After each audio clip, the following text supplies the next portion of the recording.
time, and it's time to get started. So without further ado, let me kick this off. Good morning or good afternoon or evening, depending on where you are in the world today. My name is Paolo von Schirach. I serve as president of the Global Policy Institute, a think tank here in Washington, D.C., and as chair of political science and international relations at the Atlantic University. And it is my pleasure to welcome all of you to this webinar on issues of sustainability, of agricultural sustainability in Africa, organized and moderated by my good friend and colleague, Adam Saffer. You'll hear from him in just one moment. As we're at it, just a little bit of commercial for us. For those of you who don't know about us, Bay Atlantic University is located in downtown Washington, D.C., just a few steps away from Lafayette Park, across the street from the Exim Bank of the United States, if we want to be more granular. We are a private nonprofit university. We're part of an international network called BAU Global, headquartered in London, and that has universities in different countries in Europe and in Turkey. In Istanbul, there's a very large university called Bahçeşehir, and then there are other universities in the country of Georgia, in northern Cyprus, in Germany, in Berlin, and in the UK and in Canada, beyond us here in Washington, D.C. Our focus is primarily on social sciences. We have a very strong MBA program, and then undergraduate degrees in political science and business administration and accounting and others, economics, of course, and also in IT, data science, data analytics, and what have you, both undergraduate and graduate. So this is what we do at the university. The Global Policy Institute is a nonpartisan, nonprofit think tank. We try to, deal with a number of different issues, but right now we're definitely focused on sustainability. Of course, everybody knows or should know about the Sustainable Development Goals, which are many. And within that very large universe, we think that certainly agriculture is a very important theme. Energy is another one. Water is another one. But now for today and for the series that our good friend here, Adam, has kindly put together for us, we're talking about sustainable agriculture with special focus on Africa. And so without further ado, let me just turn it over to Adam, who will, by the way, who has, for those of you who don't know him, and I'm sure many of you here do, has a long and distinguished record in this field of international development, having worked up and down the chain and sideways in so many different areas at a very senior level for many of the large consulting firms, both here in Washington and elsewhere. Has worked, he's himself an entrepreneur. He's got his own, ideas and issues that he likes to push. And at this time, I think he's taking a little bit of a rest in Massachusetts after having spent quite a bit of time in Nigeria, where he was involved in supporting a major USAID program on agricultural issues, as it were. So it is, he certainly has the background and the experience and the passion about all these issues and we're very grateful that he is working with us. Last but not least, we're honored to have Adam also serve on the board of directors of the Global Policy Institute. And with that, Adam, I'll turn it over to you. Thank you, Paolo. Appreciate your very kind and generous introduction. Welcome everyone again. This is the second seminar, webinar focused on sustainable agriculture in Africa. Today's theme is on connecting farmers to markets. It's going to be a 1-hour program. We will hear from 2 or 3 highly qualified and successful entrepreneurs who focus on realizing the vast socioeconomic potential of agriculture in Africa. We're having a slight change in the presentations today, so bear with us. But rather than spend a lot of time in formally introducing each of the speakers, I would urge you to read the profiles of each of us that came with the invitation. After the presentations, there'll be a question and answer period. So feel free to type your questions in at any time in the chat box. In the question and answer box. I'll only be checking the questions and answers at the bottom of your screen. And let's get into it. One of the things that many of you may know is that Africa holds 60% of the world's arable land. That's amazing. And with abundant sunshine and fertile soil and plentiful rainfall, the potential to optimize yields of harvests and create thousands of jobs for local development is most definitely there. Not to mention the enormous potential and need to create food and nutritional security across the continent and indeed across the world. However, despite decades of local and international development efforts to realize this potential, and due to my age, I've been around for some of these decades, but even way back around the late 50s and 60s, when so many of the African countries were becoming independent, tremendous amounts of money from bilateral donors and multilateral development banks have been poured into Africa. And despite this potential, the sector still suffers tremendously from substandard yields and quality, infrastructure, logistics, policies, and access to finance and investment. And that's one of the things we're going to talk about today. And of course, it covers many topics in the series on sustainable agriculture in Africa. So without further ado, I would like to introduce you to Andrew Mack. Good to see you, Andrew. Welcome to today's program. Thank you very much. Andrew is the founder and CEO of a company called Agromovil, whose main product to date, and I emphasize to date because Andrew has more ideas than I have thoughts. The product he's working on and we'll speak about today is an agricultural platform that links farmers and transporters to buyers to dramatically improve the efficiency and viability of small-scale infrastructure. Welcome, Andrew. Appreciate you being here. The Agromovil Pro platform, is indeed innovative, flexible, and I believe proven, because I believe now you have over 1,000 or over 1,400 users in Colombia. But now that you're entering Africa, let's start with maybe for everybody's benefit, a brief overview of the Agromovil platform. Sure. And the Agromovil platform, we did start in Colombia, but the Agromovil platform has some nice roots in Africa and actually roots in Nigeria. So as you can imagine, I'm like Adam, I've spent a lot of my life working in different parts of the global South. I'm probably 34, 35 countries into work in Africa. Started my career living in Zambia and have had the privilege of working with a lot of leaders in the space.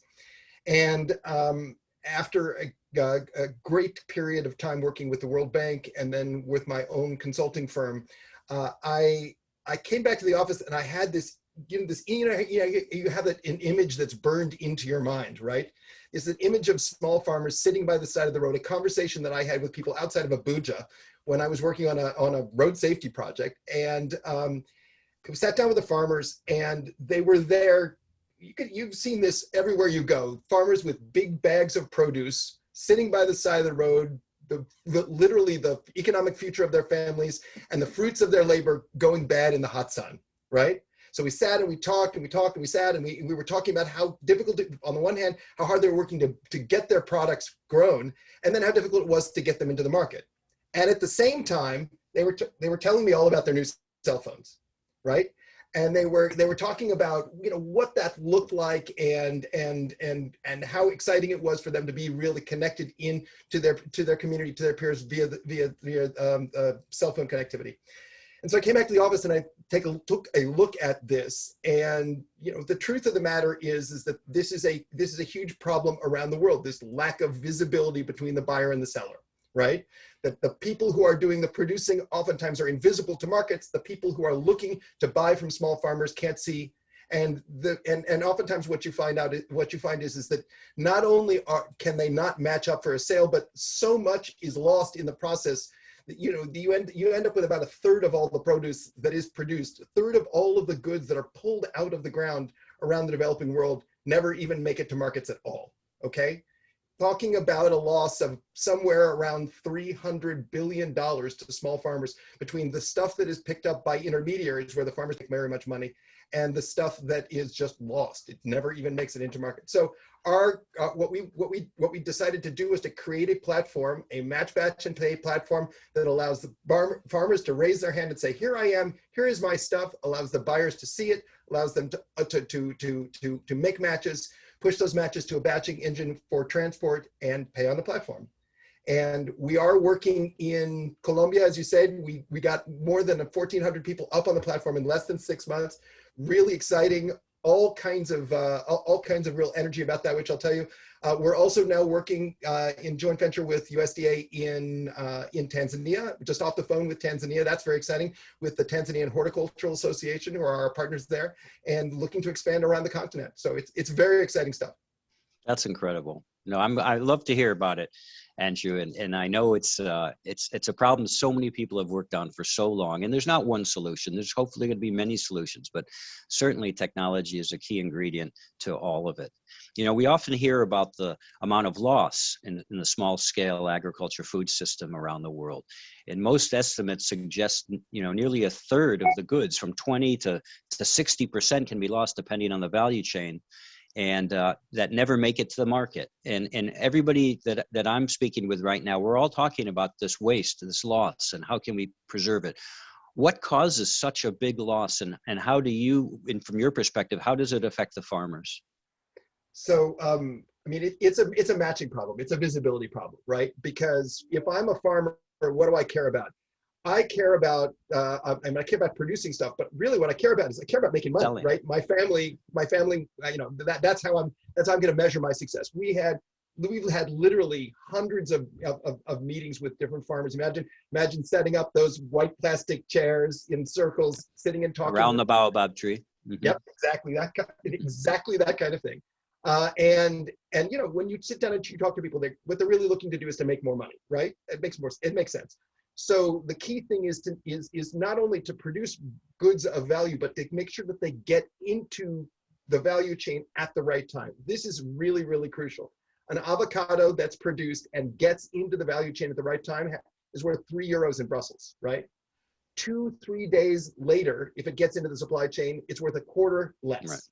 And a week later, anybody who's ever seen or tasted, God forbid, a week or a 10-day-old avocado, it goes off the cliff pretty badly, and pretty soon it has almost no economic value at all, right? So making that match, making sure that you have the ability not just to signal the market, say, here I am, but to get picked up or get your goods into the market, to find a match at the time when your goods are of the highest value. That's really, really crucial.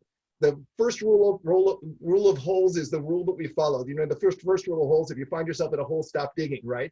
So our number one rule, point of departure is we want to make sure that we get all of the goods that are already being produced into the value chain when they're at their highest value, and to make sure that as a result, the farmers and the farming communities, we're talking about 1.5 billion people around the world, those small farming communities realize the value.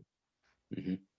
And that brings in so many other things that we talked about in the previous webinar about storage, about the role intermediaries play, aggregators play. Vaughn will probably have something to say about that shortly. Well, with so many people working on this issue in Africa, and having been there for the past 35 years, and I see one of the most important things is behavioral change, and one of the biggest obstacles is trust. And working together, it truly does take a village, you were saying earlier. So, you've got a whole raft of people focusing on helping the farmers improve their yield, improve their quality, improve their, GAP, good agricultural practices, mechanization, remote soil sensors, and drones, and the whole idea is to get better product with a higher market value. Now, you don't work in that space so much. You're taking a different approach and focusing more on connecting those producers to the buyers, right? Whatever they produce, but you're looking at connecting the producers to the buyers, and you want to do that at scale. So I guess the obvious question, because I don't know other people who are doing quite what you're doing in such a focused way, why have you chosen to do that? And are these other groups, some donor funded, some corporate funded, some NGOs, some grant based, but there are other groups that are working on improving the quality, the technology, the understanding, the financial literacy of these farmers. Do you see them as competitors or partners, or a bit of both? Great question. So when we first looked at this, one of our goals was to try to see if we couldn't get to create a system. You talked about, the first thing you talked about, Adam, was culture change, right? And yeah. Everybody who's ever worked on the continent knows just how many fancy ideas have been launched into the space that had no bearing on the reality of an actual farmer, right? So one of the things that we wanted to do from the outset was to create a system that was a solution that was simple, right? That was something that fit the way that farmers actually worked and fit the way that farmers actually thought, so that you could get from, and the way that our platform is set up, you can set up your profile in less than five minutes, and you can get up on the platform posting goods. It takes 15 seconds. I mean, it's super, super, super simple. We didn't want it to be the kind of thing that was difficult for a farmer to do, because we know ultimately this is a problem. If there are 570 million small farms around the world, right? If it requires a huge amount of training and uptake for an individual farmer to get there, we'll never touch enough people. So that was a big piece of what we were trying to do, was to create a system that was simple. Now, there are an awful lot of people, as you say, that are working on increasing yields. They're working on improving the quality of the goods. They're working on trying to upskill the farmers themselves, and those are great. The difference is that you need the two working together. So to your question is, what are they complementary? I believe they absolutely are. The key thing that we have noticed is the transaction rules. That's number one. Everything else is subsidiary to the transaction. You need to put more money in people's hands. And the second thing is that we talk a lot about using technology, but we're really, really not using data at scale in the way that we could. Think about the number of people that could be connected, and the value of the data to making that ecosystem more efficient every time around. That's something we're not taking advantage of yet. But we're in this interesting historical moment. In the United States now, the average age of a farmer is 58. In Colombia, the average age of a farmer is around 58. In Uganda, the same. We're seeing a whole-scale changeover in who owns the land, who's going to be running the land. Younger farmers are coming in. Younger farmers are going to be taking over the roles from their parents, and they're going to do it if they believe it's a good business.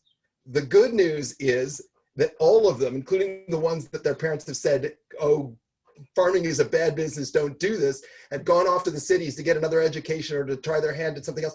As they come back to the farm, they're going to come back with knowledge of these and how to use apps and how to use the web.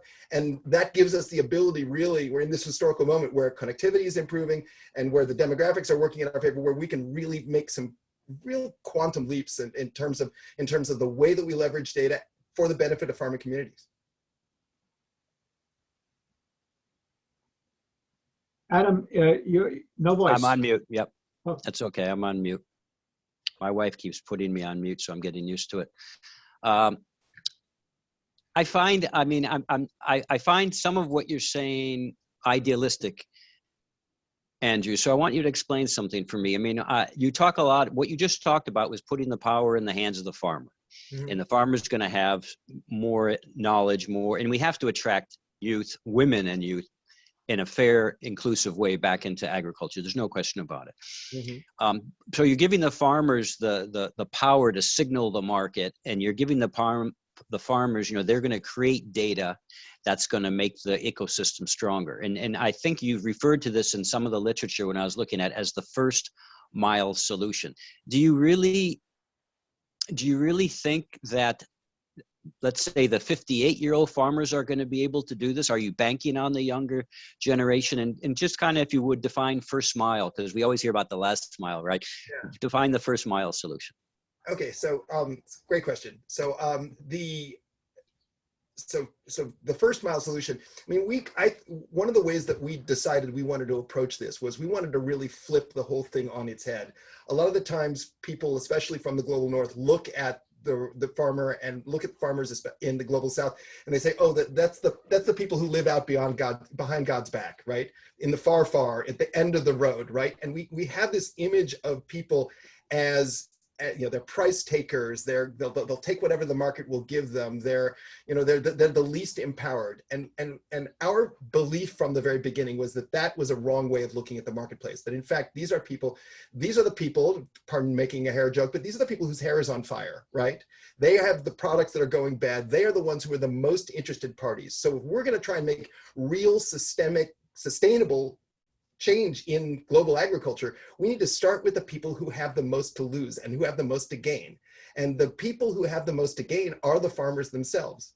So much of what we're doing relies on large organizations at the center, including, right, you know, ag extension, all that kind of, and what we said is let's change that dynamic. Let's give people at the edge the chance to, you know, to put in what they have, to create their own data, to create the if you will, the pull to them as a part of the marketplace, so that they're real actors on their own behalf.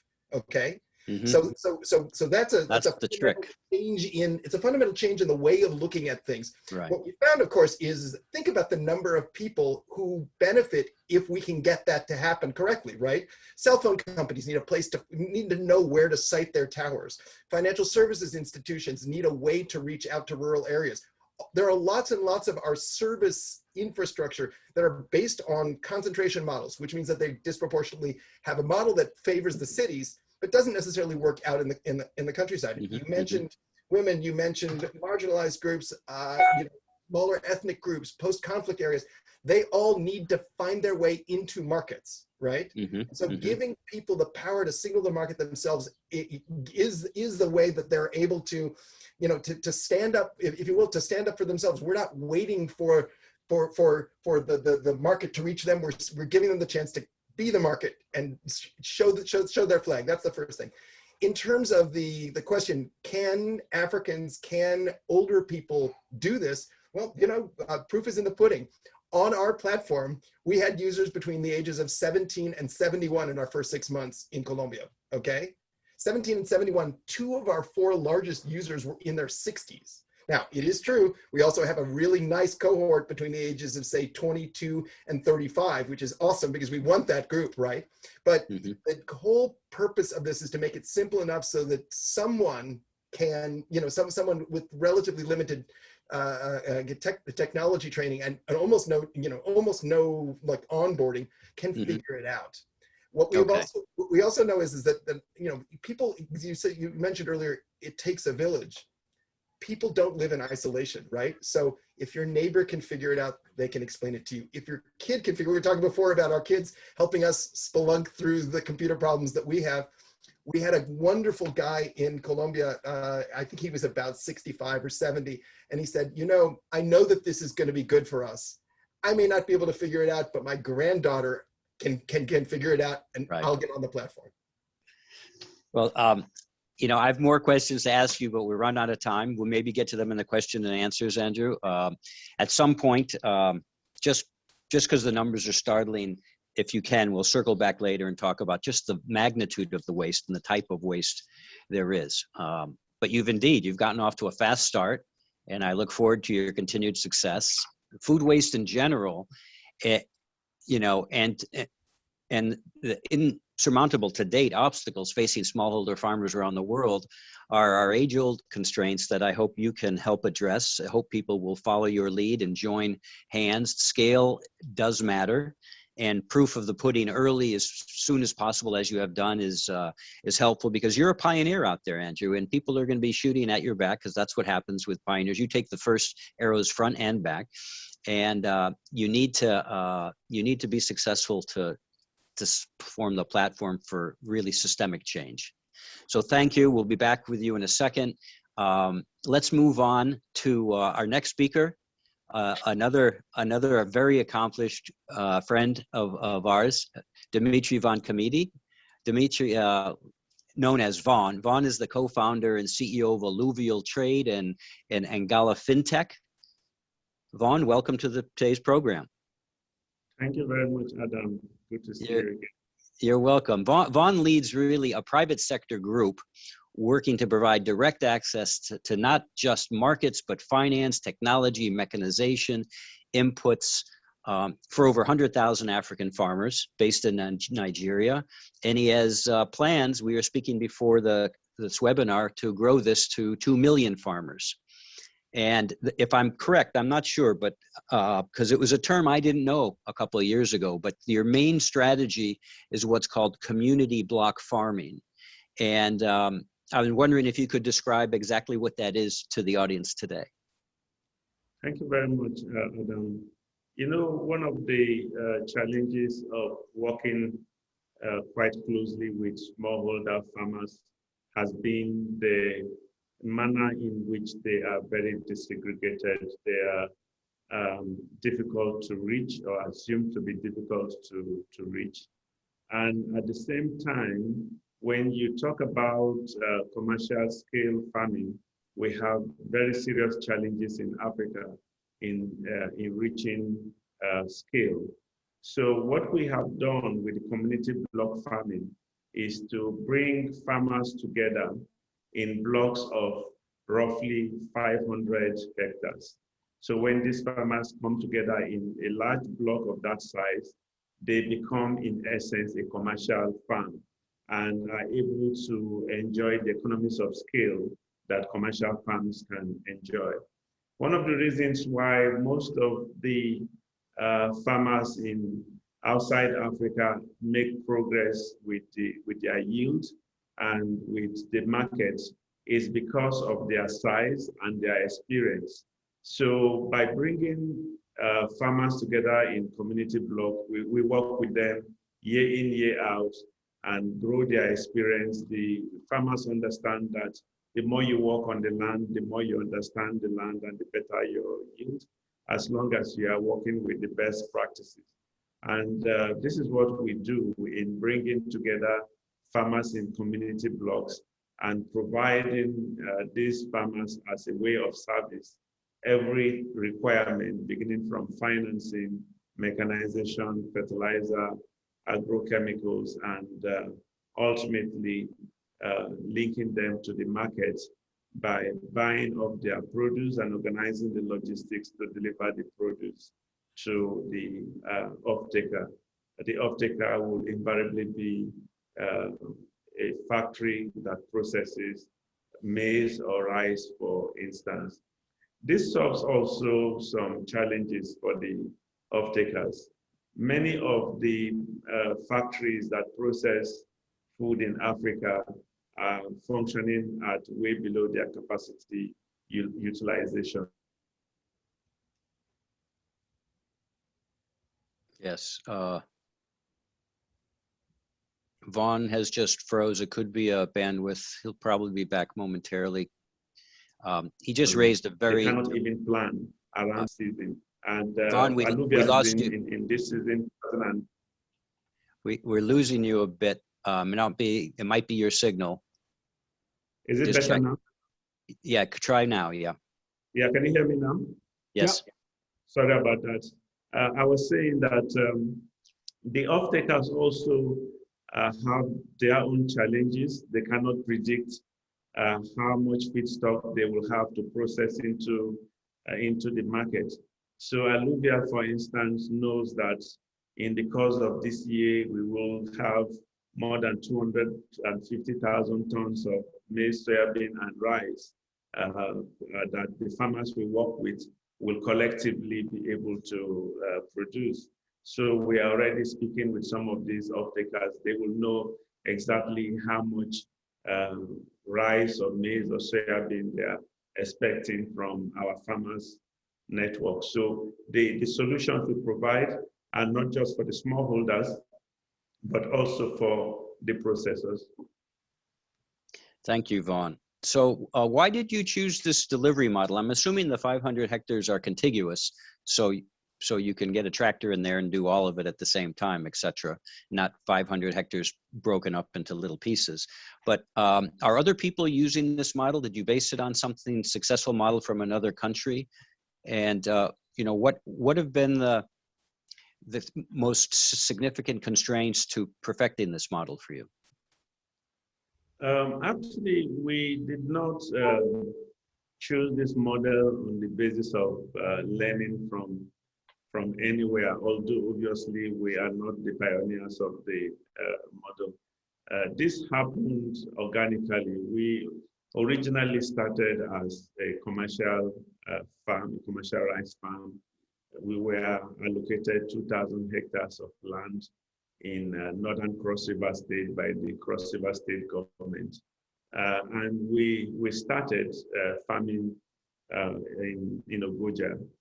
And we realized that each time we needed to expand into the land, we were effectively displacing smallholder farmers within the area. And these types of lands exist all over Africa. Old World Bank projects, old African Development Bank projects, they were abandoned and smallholders moved in. And in the papers, all over government offices, they are listed as available land and they could be allocated to investors to go in and start farming. But when you go in, then you realize that the land is not available. People are actually using the land. So we then decided to look at it differently. And instead of being a commercial farmer that employs people from the locality, we became effectively employees of the local farmers, providing the services and the inputs that they need at cost and paying at the end of the season for the services and inputs they receive from us. So that's how the model evolved. And yes, so we prefer 500 hectares, but in some cases, we find more than 500 hectares in one place. In other places, to get 500 hectares, you need to couple together the land in 2 or 3 different places. But this model is very scalable, which is the reason why we are able to reach the kind of numbers that we have reached now. Just last year, working together with the MasterCard Foundation, we did close to 15,000 hectares with mostly women farmers. And this year, again, with the MasterCard Foundation, we will be doing over 50,000 hectares. And we're also working with a number of commercial banks as well.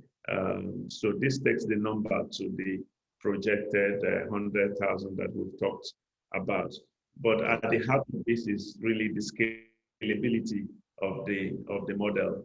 We are able to work very closely with farmers because they are in these blocks. If you were to work with 100,000 farmers individually, that would be like herding cats. No, thank you. You touched a nerve when you were talking about the land and displacing smallholder farmers, because as you know, when I was working with you in Cross River and other places, it's very common for the governments, the subnational governments, to allocate land to people. But then when you go to that land, you realize that it's while it's government owned, there are people on it. And while the government gives it to you, they often don't pay the farmers to give it to you. So then you are immediately against the local community, or you, like with Vaughn, you figure out a way to work with the local community on a win-win. I remember in the early days, Vaughn, you were doing clearing, you were doing a lot of, it was all services. And now you've grown up and now you're looking at working, I love it, from sort of behind the scenes to up to 2 million people. Farmers. Let me ask you, because it's a fairly new company that you've started, Angalafintech, which before in your model, in the block farming model, is mainly all having to do with cultivation and harvesting. What is Angalafintech? What does that do, and who are your partners in that entity? So the partners we work with in Angalafintech are small and medium scale enterprises. As you know, SMEs are responsible for employing majority of the people in Africa, and I guess the same even in America. Everywhere. Everywhere. And unfortunately, they lack access to finance. The traditional banks find it very difficult to finance SMEs, partly because of the size of the loans they require, the other services they require. And the SMEs themselves are not very organized to be able to plug into the financial system. So we are coming in to try to bridge that gap by working with SMEs to upscale their financial literacy and other skills, and connecting them with the mainstream financing sector. And we are quite happy at the response that we have received already. Traditionally, most fintechs tend to focus on one area. It could be lending, it could be payment acceptance. They tend to focus on specific things. But in our own case, we're bringing everything together. We're bringing payments, we're bringing insurtech, we're bringing agency banking, reaching really those people who are not able to join the global supply chain. And we're very excited, as I said, at the response that we are receiving, not just from the SMEs, but even from banks, as well as other non-traditional lenders. So you're packaging the loans, and you're working. Tell us a little bit how you get the money to the SMEs. I don't believe you are making. Are you borrowing the money and on lending it to the SMEs? And for you to get the money, are you using, let's say, warehouse receipts or other assets for collateral? Banks, banks are an important part of the picture, and historically a little bit gun shy of working in agriculture, certainly primary agriculture, because of the inherent risks. So how do you get over that from the banks? That's obviously a challenge, but banks are also learning that it's not always about collateral. As long as there is visibility to the funds, for instance, most of the SMEs we are working with are those that are either distributors for large companies or suppliers for large companies. So it's actually possible to see that they supply and then they get paid, or they take inventory and they distribute the inventory into the larger population and then get paid for that. So there are all kinds of ways really of using data to support the requests from the SMEs, rather than depending on property that the SMEs don't have. And right. One thing that is clear to everyone is that there is a huge gap to be filled, and incrementalism will not solve the problem here. If we believe that there is that huge gap and that gap needs to be filled, then we have to be very innovative, while of course being careful to make sure that we don't lose money. Right. No, it's a really exciting area. One of the things we were doing right before COVID hit was putting together B2B relationships where suppliers would provide inputs on credit, their own credit, and they would give them X many months or maybe a season to repay it. And you see those tripartite relationships with banks, off-takers, and producers, but we took the bank out of it, and we had fertilizers being given ahead of time on a 60-day or 90-day credit, and it was working. So I think there's a lot of ways to do this. I've got to ask you, Vaughn, we're all in this together, and we've all seen the problems that SMEs and smallholder farmers face with respect to irrigation, which we talked about at the previous webinar, with respect to finance, quality inputs, the use of those inputs and crop protection chemicals, and storage and getting to the market. It's a system that has to be approached as a system, But in your mind, from your perspective, because you've worked with so many farmers and you've been a farmer, you know, let's talk. It's not about connecting to the market right now. It's productivity. It's quality productivity. It's improving yield to international standards, which in many cases Africa is below, and quality. What would you do if you could do one or two things only? What would you say are the main things affecting? How can productivity be enhanced across Africa? What would you focus on? People keep saying, if you could do only one thing. I like to do two things. If you permit me, I will not do only one thing. I will choose two things. I will choose irrigation, and I will also choose better agronomic practices. And these are two areas that we have worked deeply on over the past couple of months together with both the Mastercard Foundation and IDH Trade. We have some partners we have been working with in Adamawa State who are reaching 8 tons per hectare in the dry season. Now, the reason for this is that first, they do not depend on the rain for water. They depend on irrigation, the groundwater. And it's astonishing, really, that we were able to work with close to actually over 10,000 farmers in the dry season, producing rice with the aid of these small 5 horsepower pumps that produce the water. And for me to get involved in this, I had to actually, because I had no experience of this.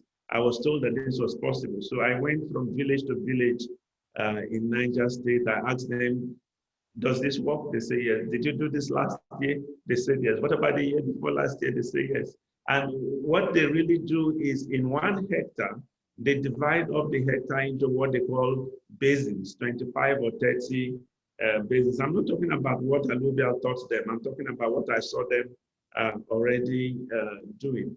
So because this 1 hectare has been divided up into basins, they then fill the basins with water, 1 basin at a time, and they do this 3 or 4 times a week. And this keeps water in the field throughout. And of course, the field itself is then, as I said, divided into these basins, and these basins retain water. So effectively, you know what, rice loves water, so the water is available for the rice.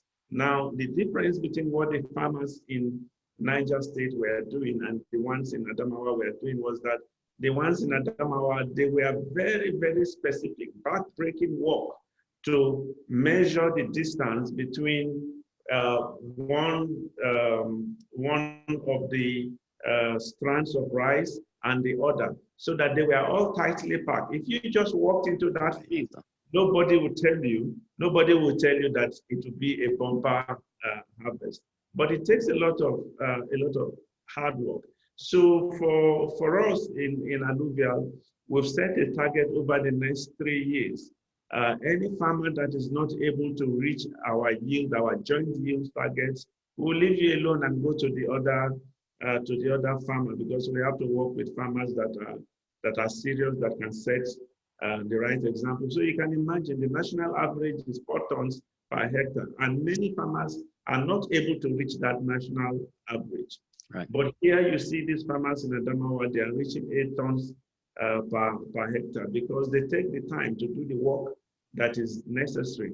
So that's what we want to do. We want to make sure that we work mostly in the dry season, because this presents the best opportunity for farmers, and we want to make sure that we and farmers are serious about what we do, and that we are always reaching the correct yield, because the inputs are about the same. The land is the same amount of land, same number of bags of fertilizer, same number of bags of seeds or kilograms of seeds, and the result is different, almost double. So even before you start talking about clearing more land, opening up more lands, you have more than or almost double the yield just by making sure that water is available all the time by irrigation, and making sure that the right agronomic practices are being employed for the work. So I will do these two things. Most of the other things everyone already knows, but a lot of hard work needs to go into doing things correctly. And if we can, we should rely more on irrigation than on the rain. Thank you. Thank you. It's quite in alignment with some of the previous discussions we've been having over the past few weeks. The agronomic practices is, I've just seen so many farmers be given or purchased fertilizer, but the wrong type of fertilizer, or they'll use half of it to try to get more area out of it, not realizing that half of it is not going to do the job. You can't double the acreage or the area that you're covering. In aquaculture, you'll have the owners be maybe living far away from the farms, and the people running the farms will steal the big fish and put in little fish, or the people will sell half the feed and give half the feed to the fish. I mean, there's so many traditions, customs, social norms there that need to be modernized. And I think behavioral change and setting examples like you and Andrew, and you're at the front end, but you're changing behavior. And by seeing your work succeed, you invariably de-risk the opportunity for people to follow and people to try new things or follow what and do what you're doing or participate in your program. So I really applaud you, Vaughn. We've known each other for a bit now, and it's just great to see you developing Alluvial and Angalafintech the way you want to do it. I'm happy about MasterCard, as you know, and we hope to hear more from you and stay in touch. And I want to say this, because we're moving now to the question and answer part. But if any of you want to further information, please feel free to reach out directly to Andrew and Vaughn. Or myself, because we're only scratching the surface, and we're all looking to still do as much as possible, create as much impact as possible. Adam, can I just jump in real quick on one thing? Because you Vaughn may. was talking a lot about finance, and I think that there's a real opportunity for a breakthrough, for a level up here. Okay. One of the things, I'm a former banker, right? And you're absolutely right. There's a huge perception of risk in the ag sector. And as you get smaller and smaller scale, a higher and higher perception of risk. As a former banker, there are traditionally two different ways that you underwrite a loan, right? One is a character loan, and the other one is a collateralized loan, or some combination of the two of them, right? Now that doesn't really work very easily for most small farmers. And when you add the overlay of COVID on top of it, the old business model of either having a farmer come to my office and present themselves and their documents and their experience, or my sending a field agent out to the farm, both of those are very time consuming. You spend a lot of your time going and coming, right? But you also spend, there's risk involved now in the going and in the coming and in the contact between the two of them.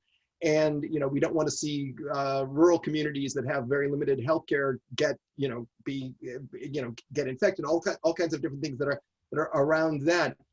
One of the things that we've seen, because we're working with a 400,000 person credit union in Colombia as one of our partners, is this idea that you have, when you get a number of people up on the platform and you're putting in your transactions, you're putting in your posts and things like that, you have the ability to do more signaling, right? So that I, as a banker, can say, oh, well, I can set it up so that every time someone gets their 20th posting on the platform, I know I'm going to go call them, right? Or every time they do a certain amount of volume on the platform, I know that they might qualify for a lower interest rate or for a new financial product. And so what it does is it doesn't completely de-risk it, but it makes it, you risk it at scale, which is nice because it lowers the cost for the entire ecosystem. And it allows me as a banker to go ahead and say, okay, fine, I'm going to have a larger portfolio. I'm going to touch more people because it's less work. And the cool thing about it is the farmer themselves doesn't need to do anything. It can happen automatically if we use the data in the right way. It is data.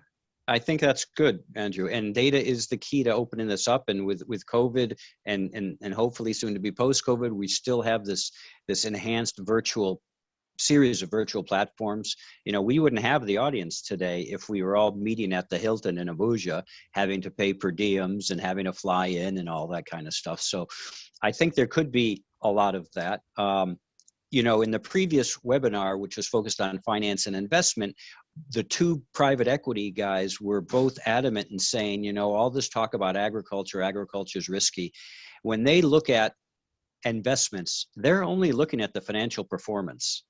You know, they're not worried about it. Agriculture or light manufacturing or some app or some other sector, healthcare, they look at the underlying business. Now, primary agriculture is a slight different, but the bigger sector, of course, is post-harvest, and it's just based on the performance of the firm. If the firm is performing, if the firm has financial literacy, has records, has governance, has a vision and a plan that they've been implementing, they're going to get funding. So yeah, I agree that we should try to dispel the rumor that agriculture is too risky for anybody to consider, no matter what the type of the loan is. Okay, we've got some questions coming in and some interesting ones. So to both of you, let me read this one. It's from Emmanuel Coffee Puplampu. Sorry for if I'm pronouncing that wrong, but Coffee is saying, infrastructure and visibility are not the only problems facing agriculture in Africa. The West typically sets prices for products from Africa, and finished projects from the West are imposed on Africa without any ability to bargain or influencing prices. So how can technology help Africa not only set prices, but also keep more of the wealth for themselves rather than enriching the middlemen? Anybody like to take up that question? Well, I can start if you'd like, but Vaughn, Sure. I think it's your turn if you want to go. Vaughn? Yeah, Andrew, go ahead.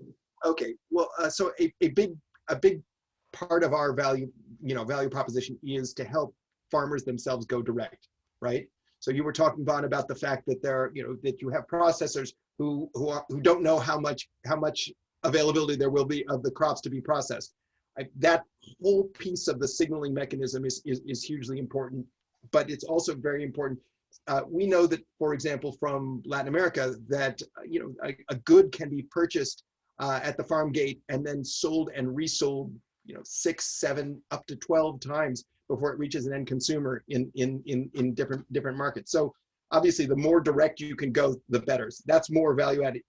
Of the $300 billion that is lost to farmers in the global South, somewhere north of $210 billion of that every year is actually captured by the intermediaries, right? So it's a huge problem. We recognize it as such. In terms of setting the price, I mean, I think that some of this is for export, but remember, we're thinking that we've also got to try to get stuff. Most things aren't export. Most things are consumed domestically, or they're consumed regionally. And that's the other thing that I think is really interesting is we've talked for decades and decades and decades about trying to bump up intra-regional trade in Africa, right? Okay, that's a logistics question too. And now as barriers between countries are falling, really the question is, can we get the supply chains to agree with each other? Can we get stuff so that it happens quickly enough so that it doesn't need to go into a long process? That's all about signaling the market, both about the ability to signal when things are going to be ready, and then also when they are ready, and get them connected into the transport infrastructure. So I think there's a lot of room for improvement. The last thing that I'll mention is about transport itself. Average age of a truck that serves most small farmers around the world is anywhere between 25 and 30 years. So they're hugely, they're old, they're inefficient, they're polluting. But a big challenge is that it's expensive to buy a truck and you can't get financing, right? So again, wrapping that whole finance piece and the data piece into it to facilitate getting financing is a big piece of it. One of our early supporters was the Toyota Mobility Foundation. And people around the world are trying to solve that as a part of this problem as well, getting things to market efficiently and in ways that don't hurt the environment.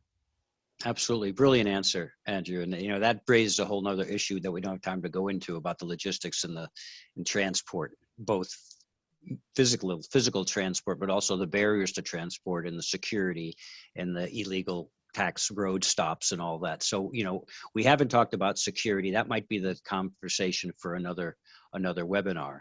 But getting people together, as you're saying, and getting on the same page. You know, I've seen states within countries. One state has a giant processor for cocoa, and the other state produces the cocoa. And so there's a rivalry because they're buying all the cocoa and they're calling it the other name of the state. I don't want to say who's who here, but Vaughn knows what I'm talking about. And then you've got Cameroon right next to Nigeria, and what they do and grow and going cross border and getting the incentives right. That relates to another question, which is, there are 51 countries in Africa. And when farmers in one country decide not to sell at a lower price, buyers move to another country or possibly state, let's say, whose farmers are desperate enough to want to sell at a lower price. And so the divide and conquer strategy defeats any united form that the farmers can put up. What do you think about that, Vaughn? I think related again to Kofi's question, I think Kofi probably comes from Ghana and is thinking about cocoa. And just this morning or yesterday, a friend sent me a link to a Ghana website where a government official was saying that Ghanaians don't need to be worried about the first shipment of cocoa from China to Europe. And I was just laughing and replied back to my friend to say, no problem, they shouldn't worry. They should worry. Once China starts producing things, before you know it, they are producing them in very serious quantities. So these are, you have just referred to certain really economic principles. If someone has produced something, she has school fees to pay, she has health bills, she has many things she needs money for. She's not going to join with someone in a faraway country and say, we're not going to sell this because we demand a better price. So we will just have to start processing a lot of these things within Africa and even consuming them within Africa. If someone wants a bar of chocolate, come to Cross River and you can find chocolate to buy and consume. So, but as long as we are exporting cocoa beans, the guy who is processing it has a lot of options across Africa, Vietnam, Brazil, and they will look for, it's a basic business principle. They will look for the best price they can get so they can maximize their profit. But the day they come to you, the day they come to buy cocoa beans from you, and on their way to your farm, they see a factory that looks like their own, they will up their price. It's as simple as that. Yeah, yeah. You know, my own take on this. I mean, there's a lot of questions about finance, and finance is being always targeted as that's the #1 constraint. I don't personally believe that, but I do think that, well, let's say financial institutions are not the #1 constraint. I think when it comes to primary agriculture, the role of the private sector in terms of the off-takers, as Vaughn is doing, as Deji Balogun from Afex Commodity Markets is doing, as Kola Masha from Babangona is doing. There's a lot to be done without banks in terms of the supply side, and that in a way that that is mutually beneficial for all. You know, it's a timing variance. You need the inputs, you don't have the money because you don't have the crops, and so there needs to be a lot of. I think agronomic principles and practices and financial literacy are very important, but I still hope that the off-takers of the various types of off-takers continue to step in more and more and more and work with the farmers and build that trust. You know, when you work with co-ops, farming co-ops in East Africa, you might have a co-op of 500 people, 1,000 people, 5,000 people. I worked in a tea cooperative in Tanzania with 18,000 members. You go to other parts of West Africa, you're lucky to get 25 members. Why? Because they can't trust each other and they don't have the infrastructure, but it really comes down to, I think, trust groups. And once you know, that's where the whole phenomenon of group lending comes from, and you support each other's loan. You know, there's a lot to that. I'm sorry, I'm going to have to close down the seminar. We've already exceeded our time. But before we do that, let me expressly thank our speakers, Von Kemedi and Andrew Mack, for their contribution, their generous time to put into this, and their commitment to the sector and to Africa and to achieving food and nutritional security. That's what we're all about. I'd also like to thank the Global Policy Institute and Bay and Bao University for hosting this, especially GPI's president, Paolo von Schirach, who is an old and a good friend and is really hitting his stride now with GPI and Bao University and bringing people together and getting the real subjects addressed. And also Denise Karatas, who isn't seen maybe on the screen, I'm not sure, but she's the one behind all of this. You know, she's that person, often a woman, who really has it together and keeps everybody on track, puts it together, gets the emails out, gets the invitations out, follows up. We do have some people on the chat screen asking for the contact details of the speakers. I hope that Denise can address that and just include our emails.